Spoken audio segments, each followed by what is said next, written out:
علیہ وسلم کس طرح جو ہے وہ اپنی زندگی میں قبور کی زیارت کیا کرتے تھے، ان ایویڈنسز کو میں نقل کر رہا ہوں۔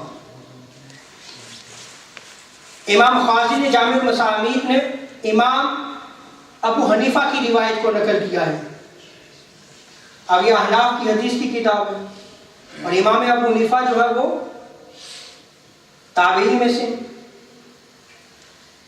امام ابو یوسف نے اس روایت کو کتاب الآثار میں نقل کیا گیا، یہ بھی احناف کی حدیث کی کتاب ہے۔ اب یہ کتاب جو ہے وہ امام بخاری اور امام مسلم سے پہلے کی کتاب الآثار۔ اسی طرح موطا امام مالک میں بھی اس روایت کو نقل کیا گیا ہے، مسند شافعی میں بھی اس روایت کو نقل کیا گیا ہے۔ یہ جو مسند شافعی ہے یہ امام شافعی نے حدیث کی کتاب لکھی، اسی طرح مسند امام ابو حنیفہ بھی ہے،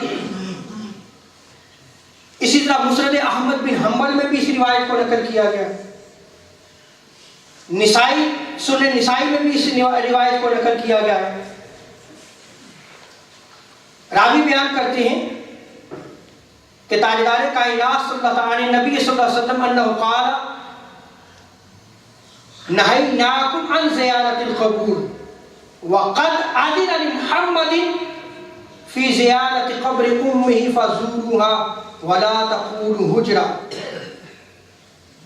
راوی بیان کرتے ہیں کہ آپ صلی اللہ علیہ وسلم نے ارشاد فرمایا کہ میں نے تمہیں جو ہے وہ پہلے زیارت قبور سے منع کیا تھا، لیکن اب محمد مصطفیٰ صلی اللہ علیہ وسلم کو اپنی والدہ کی قبر کی اجازت دے دی، سو اب تم جو ہے وہ قبروں کی زیارت کیا کرو اور بےہودہ باتیں مت کرو۔